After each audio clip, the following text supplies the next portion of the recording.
Et c'est Picsou et bienvenue dans cette nouvelle vidéo, une vidéo qui va concerner eh bien, le chauffage des fourmis. Alors en gros en fait hier soir j'ai reçu donc le jour où j'ai filmé la vidéo, le soir en tout cas avant, j'ai reçu ma facture d'électricité, je l'ai bien regardée et en fait je me suis rendu compte que je consommais absolument pas beaucoup. Donc on est à deux dans un 90 mètres carrés qui est très bien isolé, hein, il faut le dire. Euh, En fait, on se rend, enfin, je me suis surtout rendu compte parce que ma copine s'en fiche un peu, mais voilà, on consomme vraiment pas beaucoup. Et je me suis dit, tiens, comment est-ce que je peux optimiser la chose? Comment je peux encore moins dépenser ou dépenser autant en chauffant toutes mes colonies? Parce que pour l'instant, en fait, je chauffe mes colonies de manière non optimale, vraiment, c'est du vite fait. Donc j'ai quand même pas mal de pertes de chaleur, etc. Et je me suis dit, ok, là j'ai beaucoup de fondations, donc elle ne nécessite pas une observation régulière ou journalière. Et donc je me suis dit, ok, je vais optimiser ça. Alors j'ai pas fait un truc de fou, hein, vous allez voir, honnêtement j'en suis pas fier parce que ça a une sale tronche au final. Il y a des écarts un peu partout, etc. Mais le but c'était vraiment euh, de gagner un maximum de chaleur, donc de dépenser moins d'énergie, donc en gros faire en sorte que mes compteurs tournent le moins possible. Donc en gros le but de la vidéo c'est pas de vous faire un truc de fou parce que là j'ai mis je sais pas une heure à le faire en comptant l'installation, etc. Une bonne heure en allant à mon aise. En plus j'étais malade pendant la vidéo donc c'était un peu l'enfer. J'ai des sinusites chroniques. Donc là j'en avais une belle, c'était très agréable. Mais donc du coup le but de la vidéo c'est de vous montrer ok je suis pas bricoleur, j'ai pas grand chose sous la main, comment est-ce que je peux faire. Donc voilà. À un moment j'ai montré l'isolant en question, il était défoncé parce que mes chats se sont amusés dessus, quoi. Donc voilà, ça aussi, c'est l'avoir des chats. En tout cas, elles n'embêtent pas les fourmis, à part une fois, elles ont fait tomber une des fourmières, mais voilà, rien de grave jusqu'à présent. Bon, alors là, je vais vous laisser parce que je vais pas mal parler tout seul. Et voilà, ça change aussi un petit peu de la vidéo, enfin des habitudes de la chaîne. On se dit à tout de suite. Alors il y a des écarts, etc. Ici, ici c'est pas trop grave parce que je vais refermer avec un autre comme ceci. Donc que je laisserai de temps en temps fermer simplement pour pas avoir de problème avec, enfin pour qu'elle soit bien dans le noir, etc. Les écarts ici c'est un peu plus embêtant, en fait, vu qu'en largeur il faisait que 30 cm et qu'il aurait dû en faire 32, je pouvais pas faire des, enfin j'aurais perdu beaucoup trop d'isolant, donc du coup je perds un peu de temps, mais c'est pas trop grave. Je vais laisser les petits écarts. On n'est pas dans une optimisation puisque je le dirai sûrement en voix off, mais cette installation devrait durer un an et demi, 2 ans, quelque chose comme ça. Je crois qu'après elle sera fini. Donc je ne chauffe pas non plus ici. Euh, je vais encore réfléchir, mais c'est parce que je vais faire un deuxième étage. Et du coup, s'il y a de la perte de ce côté-ci vers le haut, c'est pas très grave. Et vu que ce qui sera en dessous ce seront les plus chauffés, ça remontera en haut sans avoir de perte. À voir. Je vais encore un peu réfléchir. Comment je vais faire. Parce qu'il me faut encore un peu d'isolant, parce que j'aimerais bien faire aussi un caisson pour mes blattes, parce que j'ai aussi des blattes. Donc encore une fois, histoire de pas consommer trop, voilà, c'est histoire de ne pas consommer inutilement. Je pense que je peux complètement m'en sortir. Le meuble n'est pas droit en fait, un léger décalage. Il doit être à 44 ou 43 degrés. 43, oui bien sûr, 90, 45 maintenant, les angles droits. Non, il est pas très droit, mais c'est pas grave. En fait, c'est vraiment une installation pour mes fondations et mes petites colonies. Euh, donc principalement vraiment les petites. Donc les autres ne seront pas là-dedans, enfin les grands pardon, donc c'est-à-dire les Nicobarensis. Ça je vais réfléchir un peu comment je vais faire. Je sais pas si je ferai une isolation. Je sais pas trop, je crois pas que ça en vaille vraiment la peine. Non, enfin. En fait c'est vraiment du grattage, hein, c'est des économies de bout de chandelle, mais je trouve quand même que c'est intéressant de faire ça. Donc, donc voilà, c'est vraiment de l'optimisation, et encore, enfin j'appelle ça l'optimisation. Il y a tous les écarts comme ça, mais je trouve ça un peu bête de chauffer des colonies et au final en fait de perdre de l'argent. Tout est relatif. En tout cas de ne pas, enfin de chauffer pour rien. Justement j'ai racheté des sondes aujourd'hui. Je vais vous les montrer, elles sont juste à côté. Elles sont encore emballées et tout ça. Donc comme vous le voyez, c'est vraiment une vidéo que je fais un peu en chacal, je suis un peu malade. Voilà, ça se présente comme ça. Avec une sonde, elle est vachement longue. Hein. La sonde est vraiment longue, donc il y a moyen d'aller la chercher très loin. Le seul défaut de celui-ci, et c'est vrai que j'y ai pensé, c'est qu'il n'y a pas de jour et nuit. Donc ça c'est un peu un défaut. Après, en fait je vais mettre un minuteur. Et donc le soir, elles ne seront plus du tout chauffées, donc elles seront à température ambiante. Mais il y aura toujours de la chaleur résiduelle via ce petit isolant. Et puis elles sont dans mon bureau. Et le bureau est la pièce qui est au milieu de mon appartement, donc qui conserve le mieux la chaleur. Donc voilà, c'est à peu près tout ce que j'avais à dire là-dessus. Donc c'est encore une fois une vidéo, enfin je vais pas dire brouillonne, en tout cas la gueule que ça. C'est vachement brouillon. Ça se voit pas aussi fort que ce que... Il y a un petit fossé de 2 cm et demi, 3 cm quasiment. 3 cm, j'exagère un peu, quoique. Ouais, peut-être 3 cm. Mais le but, c'est pas de garder absolument la chaleur, mais c'est d'avoir vraiment cet effet réflecteur de chaleur. Après, là, vraiment, on gratte, mais ça, en fait, c'est un isolant que j'avais acheté pour... Pardon, je me racle la gorge, mais je suis un petit peu malade. Que j'avais acheté pour mettre derrière les radiateurs chez moi, parce qu'en fait je loue ici, et donc j'avais mis des radiateurs surtout du côté des murs extérieurs. Ici je l'ai fait au mur ouais, est-sud-est, quelque chose comme ça. C'était pas le plus intelligent, mais il n'y a pas de radiateur du côté nord, puisque j'ai une maison du côté nord. Donc voilà, on est encore une fois sur des économies de bout de chandelle. Vous allez me prendre pour un gros éco-bobo nazi. Vous voyez, des gens qui sont pas très agréables comme ça. C'est pas le cas, hein. C'est juste que je fais attention, que ce soit à ma consommation ou celle des autres. Voilà, je trie un maximum mes déchets. C'est pour ça que je râle toujours, je le dis pas, mais je râle toujours quand je vois des petits trucs comme ça ou du plastique. Vous voyez, quand il y a du suremballage, particulièrement chez AliExpress, c'est quelque chose qui m'énerve hyper fort, vraiment super fort, mais voilà, c'est un peu la vie. C'est un peu la vie, c'est le monde qu'on a choisi, ou en tout cas qu'on subit, et qui fait qu'on a des conditions de vie comme on a en Europe. Donc, voilà. Donc ceci, j'ai acheté sur Amazon, donc voilà, je parlais d'écologie, mais bah, ça m'arrive aussi de faire des achats sur Amazon. Amazon, AliExpress aussi, voilà.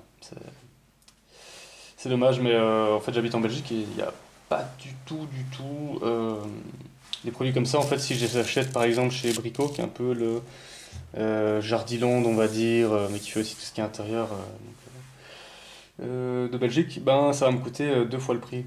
Enfin, ça c'est le mauvais exemple parce que je l'ai acheté chez eux. Au final, il était un peu moins cher que sur Amazon, un peu plus cher, pardon. Mais en fait, il était pas très loin. Enfin, j'ai un Brico à 10 minutes de marche, quelque chose comme ça. Donc je me suis dit, ok, ça j'y vais. Ceci aussi, donc l'armoire, je l'ai acheté aussi dans un commerce. Mais c'est vrai qu'il y a pas mal de choses chez moi, en général, qui viennent d'Amazon ou quoi. Puisque, en fait, bah, déjà, la facilité et ben, les prix. Tout simplement, les prix, franchement, ça c'est horrible à dire, mais des fois, vous voulez acheter, je vais donner un exemple, même si c'est pas le cas, mais une chaise. Je les ai achetées en magasin, mais vous voulez acheter une chaise, bah, c'est 30, 40, 50%, voire des fois le double en magasin. Donc voilà, malheureusement, je ne suis pas assez riche que pour aller tout le temps en magasin, même si j'aimerais. Si j'étais riche, en tout cas, je le ferais. Donc voilà. Je me suis carrément perdu dans mes pensées. Mais voilà, comme ça vous avez mon avis là-dessus. Je crois que je le dirai plusieurs fois parce que j'aime bien donner mon avis. Je suis ce genre de personne très désagréable. Donc ici, encore grosse hésitation. Donc je vais devoir faire des tests. Donc c'est les 4 côtés comme ceci seront faits. Et là, j'hésite vraiment à faire le plafond. J'hésite. Je sais pas trop. Au pire, je pourrais le faire après. C'est pas trop grave. Mais purée, même là, on ne voit pas la caméra un petit peu, mais elles ont vraiment défoncé le truc, c'est horrible. Alors ici je vous montre juste la réflexion que j'ai eue, donc je voulais faire un système de porte sur mesure, mais c'était pas très bien, donc ce que je me suis dit, c'est que j'allais faire vraiment quelque chose qui... Alors, comme vous voyez sur les images, je vraiment pas les mots, hein, mais quelque chose un peu comme ça. Le problème ici, c'est que c'était coupé un peu trop grand, donc il y avait très peu d'aération, donc là je commençais à chipoter avec mes doigts, à me dire ok, comment est-ce que je pourrais faire. Finalement, voilà, j'ai raccourci la chose. Je l'ai collé ici, hop, voilà, on voit, j'ai raccourci. Et donc il y a quand même un petit peu d'air qui passe parce qu'il faut quand même qu'il y ait de l'aération. Donc voilà. Ici c'est l'installation, donc comme vous voyez elles sont à côté de mon bureau, à côté de l'arbre à chat où mes chats squattent toute la journée quand je suis en tout cas sur le bureau.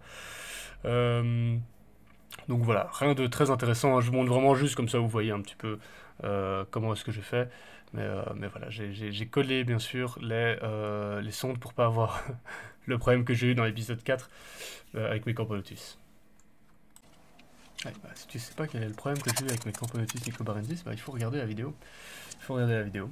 Et en gros, la sonde est tombée de là où elle était, et donc bah, le nid était chauffé à plus de 40 degrés. Enfin, j'avais pas de chiffres, mais en tout cas, c'était bouillant au point de faire fuir des Camponotus nicobarensis qui aiment relativement bien la chaleur. Ça devait être très très chaud, quoi. Donc voilà, ici, je vais essayer de faire je vais pas dire un cab management parce que je suis quelqu'un d'assez bordélique, on peut dire. Et ça me dérange pas d'avoir un peu de bordel. Mon bureau est un gros bordel. Donc voilà, j'installe toutes les colonies. Et après, c'est parti. Voilà, c'est un peu brouillon, mais ça va passer. Elles sont juste là pour vous montrer. Voilà. Pas filmé monsieur, mais ils refont tout le trottoir là, ils refont tout le trottoir là. C'est pour ça que cette vidéo sera exceptionnellement avec très peu de off, en gros. Et vous voyez aussi ici que au-dessus, en fait au-dessus de mon ordi, je mets mes l'Asus Niger. Et en fait, au début j'avais peur pour les vibrations, etc.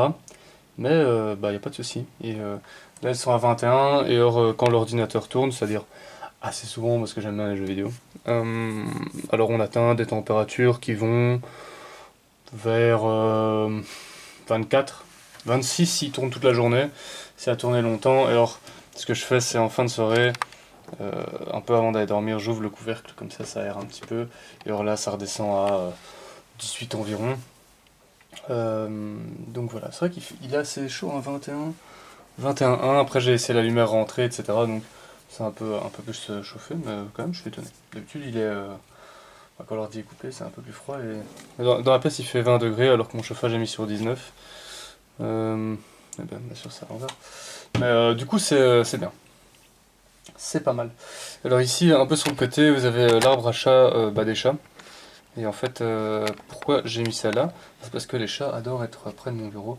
Et gros avantage, c'est qu'elles n'embêtent absolument pas les fourmis. Donc... Ok, il y a quelque chose qui est tombé. La plus grande, celle qui est toute noire, elle adore regarder les Camponotus nicobarensis, mais elle ne met jamais la patte dans l'air de chasse, si c'est ouvert, ou elle ne gratte pas dessus ou quoi. Donc voilà, en gros elles aiment bien, donc je laisse faire. Ok, donc là on va fermer. Hop. Et alors, ah oui, c'est un petit peu embêtant, c'est rien de grave. Bon, en fait du coup voilà, il y a une aération, ici je vais vous montrer. Il y a un peu plus d'aération que prévu, mais c'est très bien. C'est très bien, j'ai besoin de ça. Donc il faut quand même que ça aère. Donc il n'y a pas de souci. Ici elles sont deux sorties des Polyrhachis armata avec des feuilles mortes que j'ai mises, mais elles bougent pas beaucoup. Enfin si, elles bougent beaucoup, mais elles ne pondent pas. Donc je sais pas, il y a peut-être quelque chose qui ne va pas. Je sais pas trop. Je sais pas trop. Je vais une fois voir un peu ce qui se passe. Pourtant je laisse bien à l'aise, mais voilà. Bon. Après c'est mieux qu'elles bougent et qu'elles ne pondent pas que si elles restaient à ne rien faire, un peu comme ma Camponotus maculatus, voilà, parce qu'elle ne bouge pas et elle ne pond pas non plus, c'est un peu plus embêtant. Hop, alors je retourne à chaque fois. Oula. Voilà, comme ça je vois ce que je fais. Hop. Donc ici j'ai pris l'aération la plus petite. Donc il est un peu plus bas. Plus bas comme ça plutôt. Il est un peu plus bas là. Tout simplement parce qu'il faut vraiment bien aérer pour les Polyrakis. Je préfère bien qu'il y ait pas mal d'aération. Donc voilà, ici, voilà. Il y a aussi un jeu et je dirais que le jeu est un peu plus intéressant d'ailleurs. En passant là, vous avez un autre bruit. C'est le hangar en bas qui est ouvert, en tout cas qui s'ouvre. Très agréable. Voilà. C'était très chouette avant, il faisait pas de bruit et là c'est un peu plus emmerdant et voilà, et c'est moins. Avant c'était un hangar qui était avec des produits pharmaceutiques et maintenant c'est juste un garage et atelier pour une entreprise, je crois qu'ils font, je sais plus si c'est toiture ou façade, mais je crois que c'est toiture. Donc voilà, c'est un petit peu lourd, un petit peu chiant. Comme ça vous connaissez ma vie. Voilà, ce que je dois subir 4 fois par jour avec le bruit des échafaudages qui sont jetés dans leur camion, camionnette. Donc voilà. Bon. Je crois qu'on est des voisins sympas, on leur a dit une fois, ils ont fait un petit effort pendant une semaine.